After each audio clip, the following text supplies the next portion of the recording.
Lo que siempre hemos hecho es decir, necesitamos una reforma hacendaria para esto, no para otra cosa, para esto. En este caso, protección social universal, ¿no?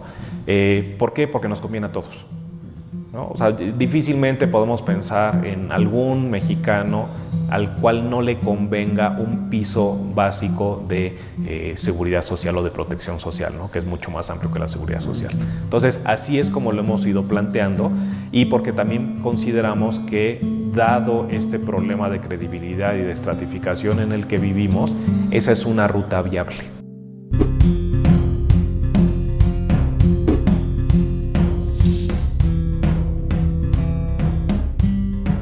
El Centro de Estudios Espinosa Iglesias ha publicado un informe que es imperdible, y es este informe sobre la movilidad social en México, y es la segunda ocasión en la que lo publican.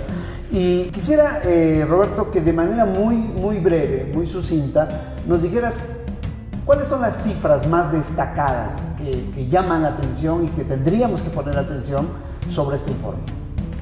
Bueno, con relación al tema de movilidad social, creo que vale la pena que le mencionemos al público a qué nos referimos. La pregunta básica que te haces cuando haces estudios de movilidad social, en este caso intergeneracional, es si las condiciones de origen de las personas están siendo determinantes en sus opciones de logro en la vida. Es decir, si el hecho de nacer en una región no en otra, el hecho de nacer hombre o mujer, el hecho de nacer perteneciente a un grupo étnico o no, si eso está pesando o siendo el principal determinante de las opciones de avance en la vida para las personas. Y esa es la pregunta que el CEI se plantea desde que hizo la primera encuesta sobre movilidad social en 2006. Esta de 2017, este informe, está basado en la encuesta de 2017, que es la tercera que hacemos, y la característica principal de esta nueva encuesta es que no solamente podemos hacer el análisis a nivel nacional, sino que podemos desagregarlo regionalmente para 5 grandes regiones.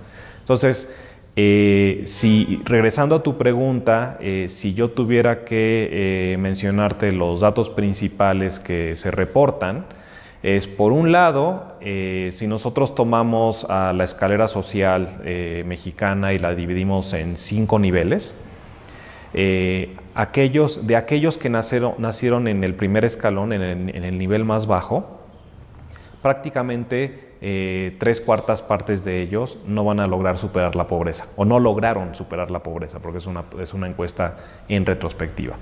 Perdón, 3/4 partes. 74 de cada 100, para ser precisos. 3/4 partes de los mexicanos que nacieron en pobreza. En alta pobreza. En alta pobreza no van a superar esa condición. No cruzaron la línea de la pobreza que manejamos oficialmente en México. Pues es prácticamente decir que efectivamente, en buena medida, la condición de origen está determinando las opciones de avance de estos mexicanos, ¿no? De acuerdo. Entiendo que en el informe anterior de hace 6 años era el 70%. Era el 70%. Y ahora es el 74%. Es Así decir, es. durante el último sexenio, el sexenio de Enrique Peña Nieto, la condición empeoró. Sí, aunque, digamos, no hay que olvidar que nuestro análisis es intergeneracional. Entonces, no es que se le pueda achacar a un sexenio, ¿no? Sí hay que tomar nota y decir, aquí está subiendo esta cifra en sentido negativo, pero eso más bien lo que te refleja es cómo el avance en todo caso, la actuación del Estado mexicano no ha podido resolver un problema que en este caso es estructural, ¿no? Y si no lo atendemos a tiempo, entonces pues vamos a mantener esta tendencia 70-74, y en lugar de irla reduciendo, puede crecer. De acuerdo, ¿no? Volveremos a eso, pero pasa por mi cabeza cuestionamientos acerca del Estado. Sí, y por la nuestra también, por la nuestra todo el tiempo. Y cuestionamientos respecto de la propia Constitución política, que en sus primeros párrafos nos habla acerca de satisfacer los mínimos de la población en el país. Así Pero es. adelante con Pero, otros datos. digamos, me parece que el resultado principal del informe es cuando, dado que tenemos esta posibilidad de hacer comparaciones regionales, ver cómo se comporta este 74 de cada 100. Y el primer resultado, sí se observa un gradiente que va de norte a sur, donde las mayores opciones de ascenso social se dan en el norte y las opciones más limitadas se dan en el sur, y en ese orden, ¿no? Así, desde arriba toda la zona fronteriza y así conforme vamos bajando hasta llegar a la península. El resultado comparativo entre los dos extremos lo que nos dice es que en el caso del norte, este 74 de cada 100 se convierte a 54 de cada 100, es decir, son 20 personas menos que quedan condenadas, por cada 100 que quedan condenadas a la situación de pobreza. Y en el caso del sur, el 74 crece a 86, es decir, 86 de cada 100 mexicanos que nacieron en el sur, en una situación de alta pobreza, no lograron salir de la condición de pobreza. A ver, perdón, pero estas cifras golpean el rostro, ¿no? Es decir, prácticamente redondeando los números, uno de cada 100, uno de cada 10, ¿no? Sería uno de cada 10 mexicanos que nacieron en el sur en pobreza, en alta pobreza, va a lograr salir de esa condición. Los otros 9 no. Así es, y luego me dicen, es como un volado de la vida. Y les digo, no, un volado tiene una probabilidad de 50%. Y aquí, si es un volado en todo caso, entonces la moneda está muy cargada, ¿no? Porque la moneda está cargada en 9-1. Es 90% prácticamente, 9 de cada 10 mexicanos en el sur que no van a lograr superar esta condición de pobreza. Y perdón, pero sí. Esto compara, no sé si hay estudios sobre esto para otros países centroamericanos o latinoamericanos en general, pero ¿cómo compara esto a nivel, digamos, regional con economías similares a la nuestra? En términos de este 9 de cada 10, no lo tenemos porque está haciendo referencia a la línea de pobreza que utilizamos en México.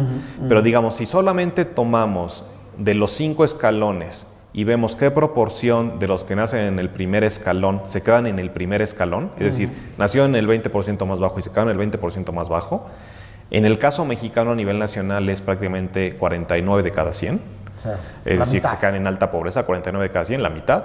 Y cuando lo empiezas a comparar con otros países, por ejemplo, en el caso de Estados Unidos está alrededor de 42, que es alto, y luego te vas moviendo ya a países de Europa del Norte, las economías de bienestar, de los estados de bienestar, donde esta cifra ya se empieza a mover en el orden de 28 a 30 de cada 100.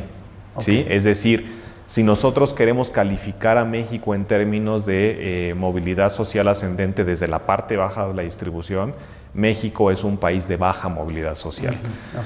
Hay otro tipo de medidas y comparaciones internacionales. Por ejemplo, el año pasado el Banco Mundial publicó un informe sobre movilidad social para 144 países y la medida de movilidad relativa que ellos utilizan es en la dimensión educativa, ubica a México en el lugar 106 de 144, si mal no recuerdo. Es decir, si quieres una clasificación internacional de un buen número de países, esta del Banco Mundial calificaría bien y ubica a México en la parte baja de la clasificación. Es decir, México no se está comportando como fuera esperado para una economía con las características que tiene en términos de potencial económico, en términos de PIB per cápita, por ejemplo. Lo dices muy elegante. Déjame lo digo en mis propias palabras. Estoy observando que hay una especie de condena, hay una especie de condena para el mexicano que nace bajo ciertas condiciones, ¿no? Bajo ciertas que ahora vamos a explorar, pero que no tiene las oportunidades para salir de esa situación en la que nace, por lo menos la mitad de los mexicanos a nivel nacional, ¿no? Sí, o sea, de hecho tú mencionaste una palabra que es clave en todo este asunto de la movilidad social, que es oportunidades. Nosotros en una parte del informe tenemos un capítulo sobre el peso de la desigualdad de oportunidades en el logro de las personas. Entonces, entendiendo este fenómeno como el mecanismo que está detrás de la alta o baja movilidad social que se observa. En el caso mexicano, lo que hicimos fue decir, tú tomas la desigualdad económica observada en México, que sabemos que es alta, ¿no? Y entonces ves qué proporción de ella está explicada por circunstancias sobre las cuales los individuos no tienen control. Es decir, que el simple esfuerzo o talento de las personas no va a resolver necesariamente. O si es que lo resuelve, la intensidad en ese esfuerzo va a tener que ser proporcionalmente mayor al que tienen que ponerle aquellos que en la circunstancia de origen resultaron más aventajados. ¿Qué significa resultar aventajado o desaventajado en términos de la circunstancia de origen? Es decir, en términos de aquello sobre lo cual no tienes control. Pensemos, ya te lo dijo el resultado. No decidimos si nacemos en el norte del país o en el sur del país, ¿no? Son cosas que tú no eliges como individuo. ¿Qué otra cosa no eliges como individuo? Pues no eliges si naces en un hogar en la parte alta de la distribución económica o en la parte baja de la distribución económica. ¿Qué otra cosa podemos no elegir o no tenemos posibilidad de elegir? Nacer hombre o nacer mujer. Nacer dentro de un grupo étnico en el sur del país o ser un mexicano promedio, ¿no? Que no pertenece a este grupo étnico. Todo esto condiciona. Todo esto tenemos que ver si efectivamente está condicionando el resultado de vida. Y nosotros lo que encontramos es que todo este tipo de circunstancias están explicando al menos la mitad de la desigualdad económica que estamos observando en México. En otras palabras, podríamos decir que de la desigualdad económica, es decir, la desigualdad de resultados que estamos encontrando en México, al menos la mitad no es justa. Es decir, no es resultado de esfuerzos diferenciados o de talentos diferenciados en la población. Eso a lo que nos lleva es a colocar en el centro de la discusión cuál es el rol del Estado mexicano. Es decir, si nosotros estamos teniendo estos resultados desiguales debido a cuestiones que no necesariamente son justas o que no son justas en ningún sentido, deberíamos tener contar con mecanismos para que evitáramos que estas cosas sobre las cuales las personas no tienen control estuvieran determinando sus opciones de logro en la vida. Ir quitando estos obstáculos para que, digamos, su superación en la vida se concentre en sus propios esfuerzos personales y no en estas Así es, que es lo que cuestiones. Nosotros le llamamos cómo eliminamos las barreras a la movilidad social. Es decir, dicho de otra manera, la meritocracia, es decir, la capacidad de ascender o de tener éxito en lo que emprendas, en México parece un sueño. La meritocracia sigue siendo una aspiración que todavía es lejana para la mayor parte de los mexicanos. Sí, o sea, ahora, eso pues está pasando en México y está pasando en varios lugares del mundo. Te mencionaba el caso norteamericano, ¿no? Hay toda una discusión en el caso norteamericano sobre si sigue siendo o no la tierra de oportunidad, ¿no? Esta máxima norteamericana de la tierra de oportunidad. Y justamente en el gobierno de Barack Obama, y estamos hablando más o menos del año 2013, cuando su Consejo de Asesores Económicos estaba encabezado por Alan Krueger, recientemente fallecido, un gran economista, Alan Krueger ponía en el centro de la discusión lo que luego Barack Obama nombró como el gran reto del siglo XXI para Estados Unidos, que es básicamente la movilidad social, la igualdad de oportunidad. Y ellos cómo lo justifican, justamente identificando esta correlación, esta regularidad empírica que se observa entre la relación entre la movilidad social intergeneracional y la desigualdad económica. Entonces, es una cosa que se conoce en la literatura como la curva del Gran Gatsby, que originalmente estuvo estudiando Miles Korak de CUNY, que lo que te muestra es que en los países o en las regiones más desiguales en términos económicos también se observan las menores tasas de movilidad social.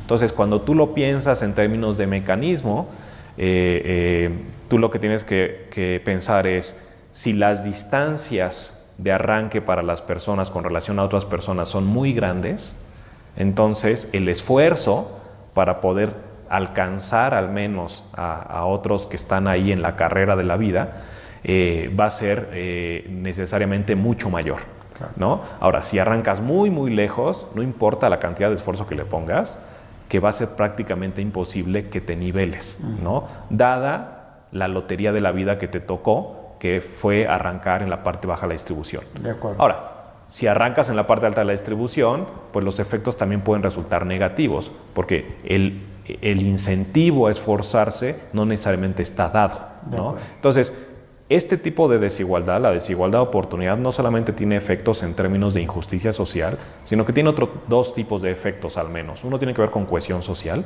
es decir, cuando tú tienes una sociedad tan estratificada, pues ¿qué nos une a ti y a mí? Prácticamente nada, ¿no? Y entonces, ¿cómo construimos acuerdos hacia dónde queremos llevar a nuestro país? Difícilmente lo vamos a lograr. Y una muy importante tiene que ver con el desaprovechamiento de recursos humanos. Tanto en la parte baja, porque no estás logrando que desarrollen su potencial al máximo, como en estos desincentivos al esfuerzo que se pueden dar en la parte alta si tienes asegurada la vida. Eso tiene efectos en esfuerzo, tiene efectos en productividad y tiene efectos, pues, obviamente, en crecimiento económico.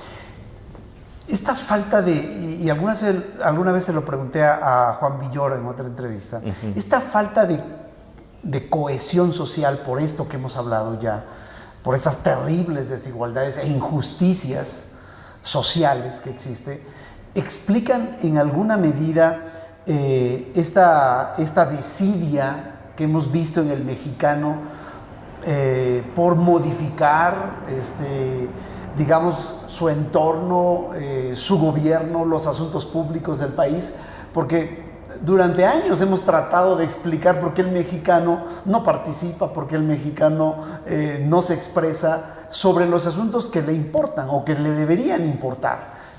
Y quizá ahí encontramos alguna fuente de explicación. Sí, o sea, digo, más allá de una discusión sobre causa-efecto,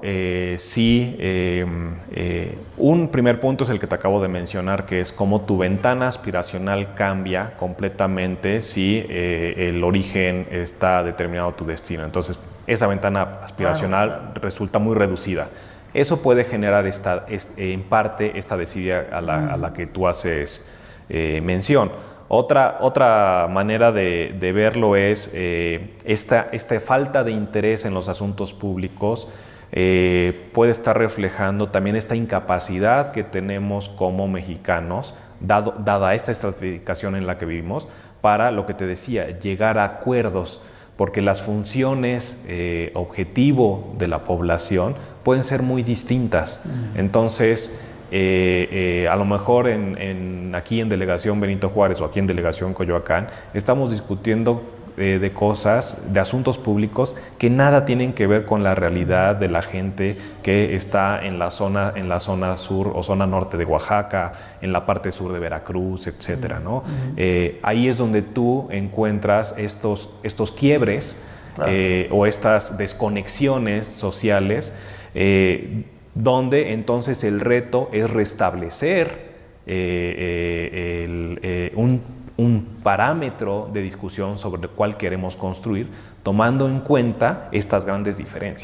Claro, prácticamente son sociedades distintas, países distintos de los que estamos hablando. Bien, este es el diagnóstico producto de este estudio, de este informe tan importante que ustedes han publicado. Ahora, me interesaría mucho ir a qué hay que hacer. Y ahí te pregunto, la política fiscal en general, para todos quienes nos ven, el pago de nuestros impuestos, la política tributaria, todo lo que hacemos los ciudadanos, se supone que debe enfocarse a remediar buena parte de esta problemática que hemos estado describiendo. ¿Qué ha pasado con la política fiscal para mejorar estos indicadores en el país? Pareciera ser que no ha tenido un efecto sustantivo en estas profundas desigualdades que hay en México. Bueno, lo divido en dos partes. Uno tiene que ver con esto último que mencionas, del efecto de la actuación estatal en el resultado de vida de las personas. Tú lo habrás visto, por ahí hay una clasificación que lo que hace es ver cómo está la desigualdad antes de impuestos y cómo está después de impuestos, y hay un comparativo internacional, ¿no? Y cuando tú encuentras ahí a México, junto a países tipo Irlanda, y te das cuenta que de arranque, en el ex-ante, la desigualdad económica es más o menos igual o incluso mayor en este país de Europa del Norte.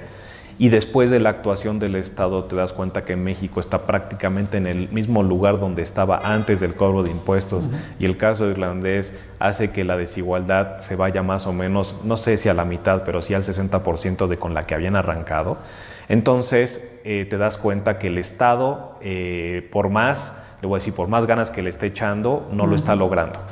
¿Qué hemos hecho en el SEI con relación a...? Perdón, sí. Antes de eso. Y eso provoca la coloquial pregunta de muchos ciudadanos, decir...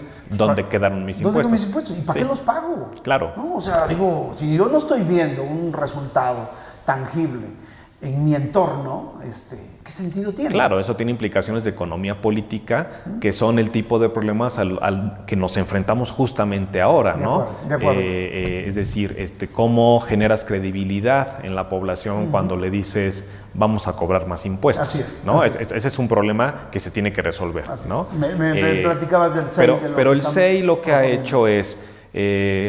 como tú mencionabas al principio, tenemos estos estudios sobre movilidad social.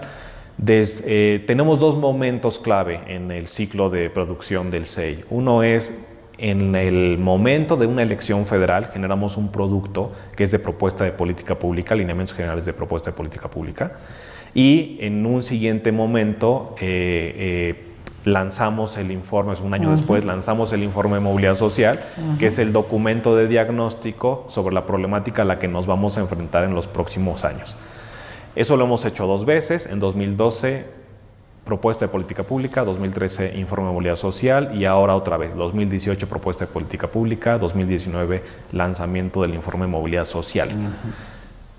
En términos de propuesta de política pública, con o sin diagnóstico de movilidad social, el planteamiento central del SEI siempre ha sido como un primer paso para la construcción de un país de igualdad de oportunidades, es decir, el piso mínimo para poder empezar a construir un país de igualdad de oportunidad ha sido la construcción de un sistema de protección social universal.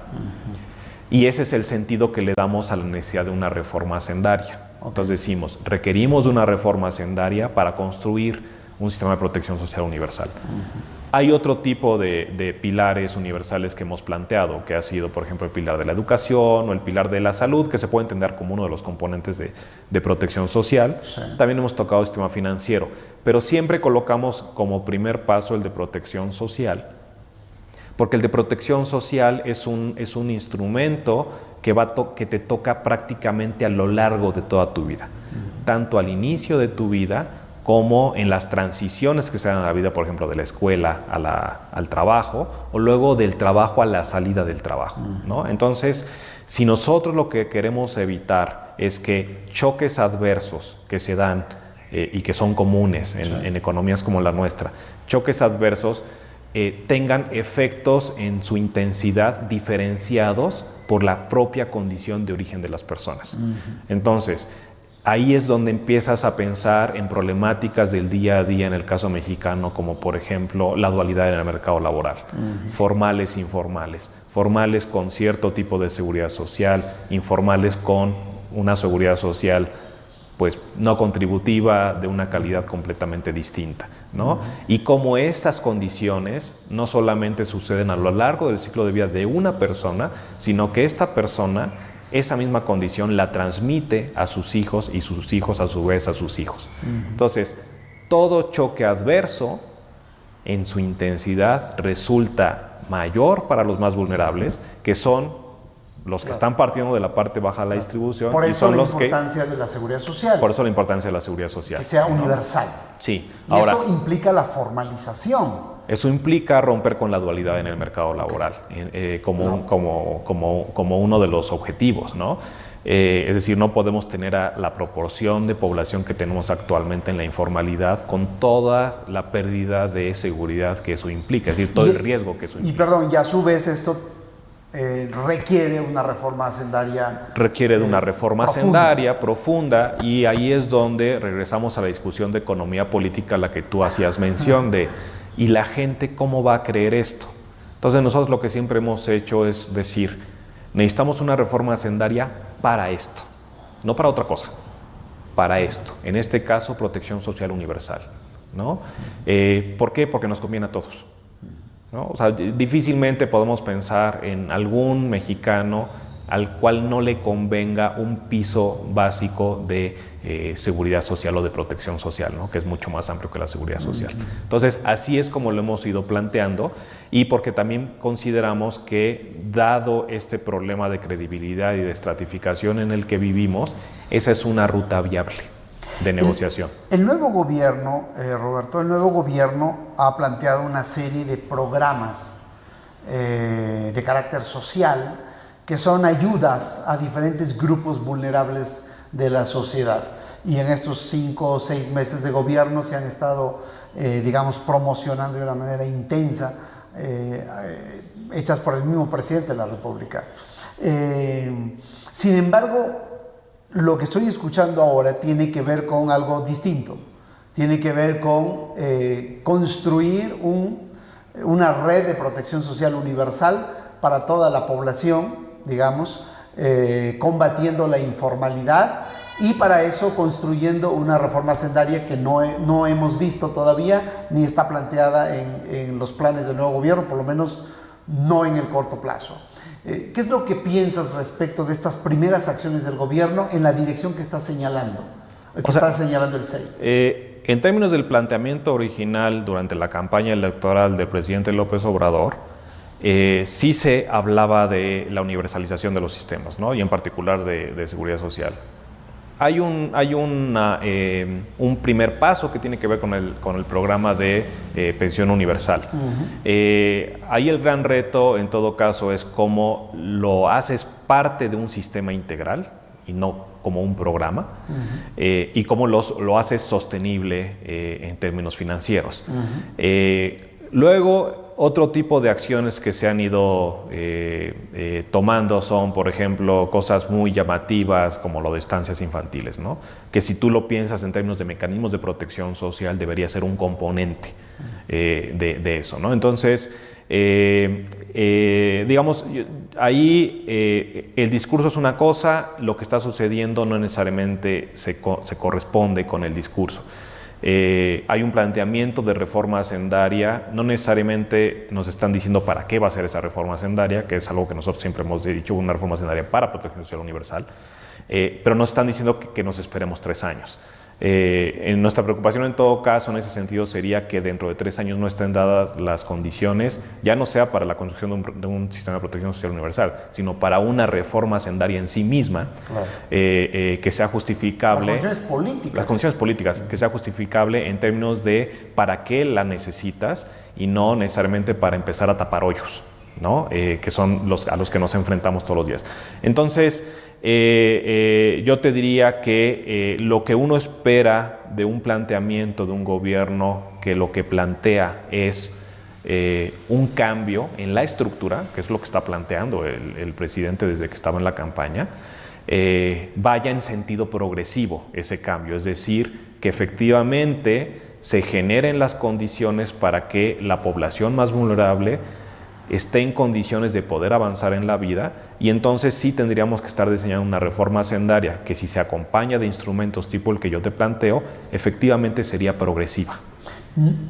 El Plan Nacional de Desarrollo que se presentó hace poco y que ahora se está discutiendo en el Congreso, ¿recoge buena parte de estos planteamientos que hacen ustedes en el SEI?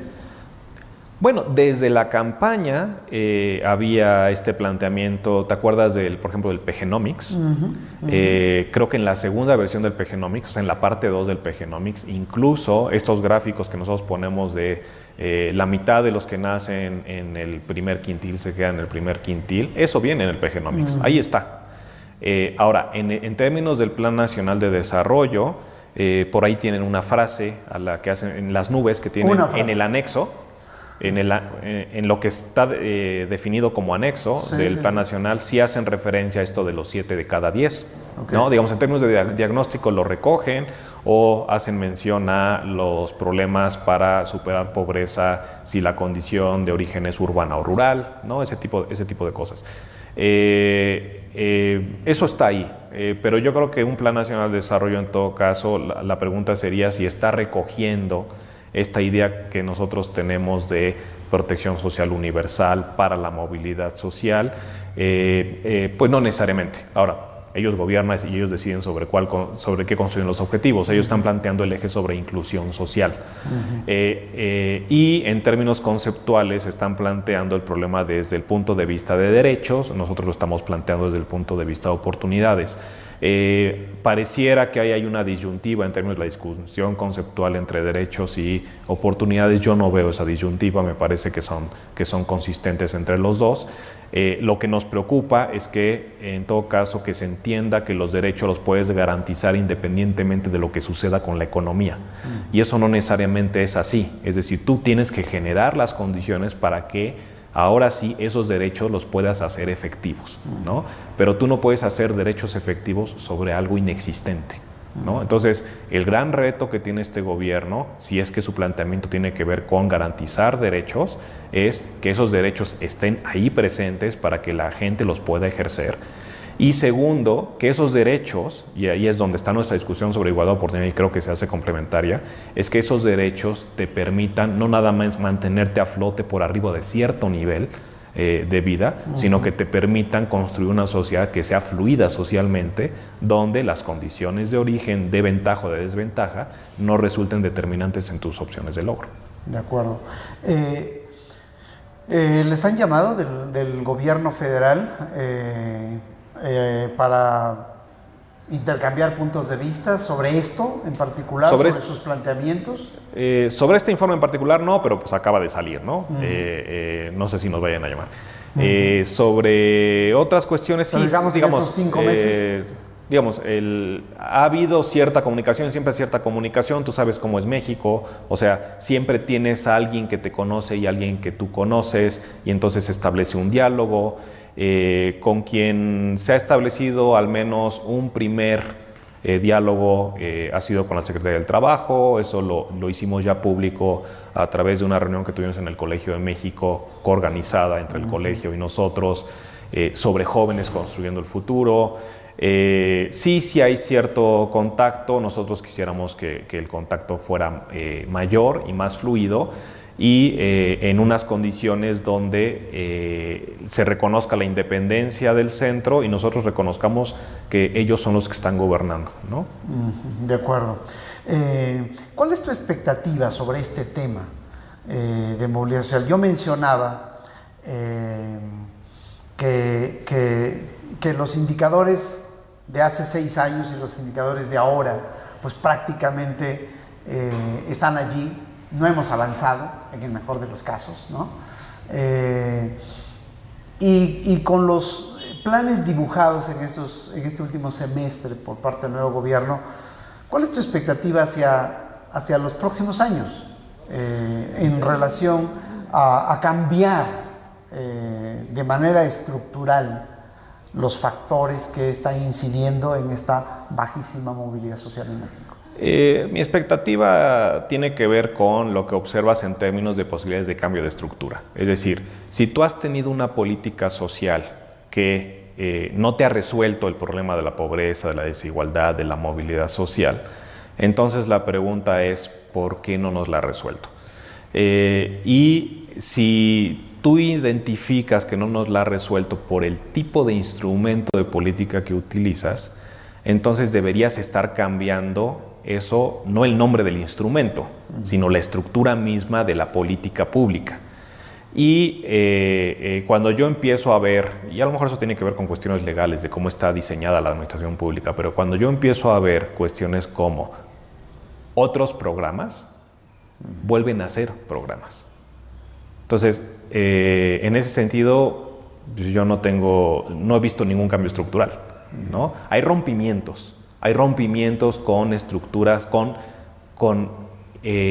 actores de las estructuras anteriores. Puede haber rompimientos con los mecanismos de operación, pero la concepción sobre programas no ha cambiado. Es decir, se atienden las problemáticas a través de programas. Nosotros lo que decimos es, los programas sí son importantes, los programas focalizados son muy importantes, y la efectividad de ellos va a ser mucho mayor, o se va a hacer efectivamente funcional la actuación de esos programas si establecemos pilares básicos para que estos funcionen. Y estos pilares básicos tienen que ver con los sistemas universales en educación, en salud, en protección social, que, como te decía, no te resuelven el problema por completo, y por eso necesitas también programas complementarios, pero sí son un primer paso muy importante. Para poder hacer ese cambio de estructura necesitamos un Estado mexicano con una capacidad, con una profundidad financiera mucho mayor a la que tiene actualmente. Y entonces otra vez regresamos a la misma discusión que hemos tenido sexenio tras sexenio tras sexenio, que es cómo hacemos que la hacienda pública sea efectivamente una hacienda.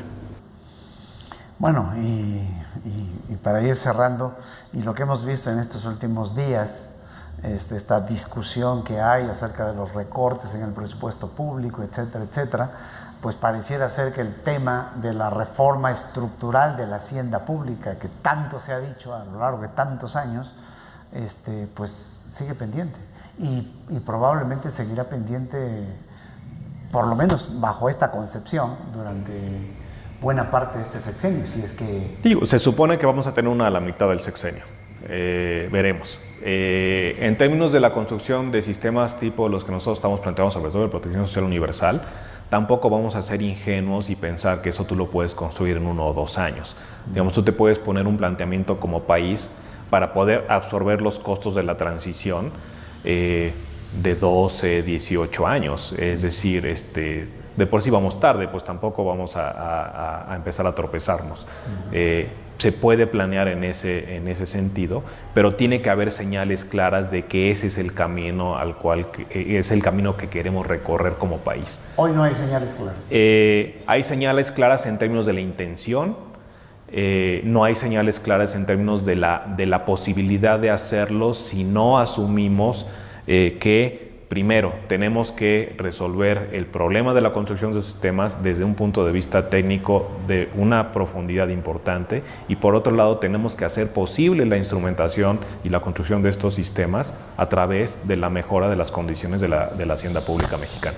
Muy bien, pues hay intenciones, pero se requiere pasar ya de las intenciones casi de campaña a la construcción de políticas públicas que caminen en este sentido del que hemos hablado. Y ese es el gran reto de cualquier gobierno, y este gobierno en particular, por las condiciones en las que se dio su triunfo, sí tiene un bono, pero ese bono conlleva una gran responsabilidad.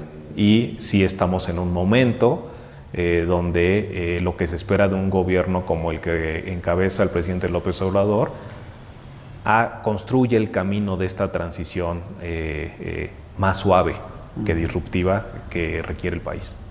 Bueno, me quedo con eso, y me quedo con los datos que pintan de cuerpo entero lo que está ocurriendo con los mexicanos que nacen con un color de piel, con los mexicanos que nacen con un género, con los mexicanos que nacen en alguna zona del país, en alguna región del país, y que por esas razones, entre otras más, no tienen las oportunidades que deberían tener, y que el Estado, que para eso existe, debería proporcionarles. Te agradezco muchísimo esta oportunidad de conversar, Roberto. No, yo te agradezco a ti, Samuel, por la entrevista. Muchísimas gracias. Muchas gracias.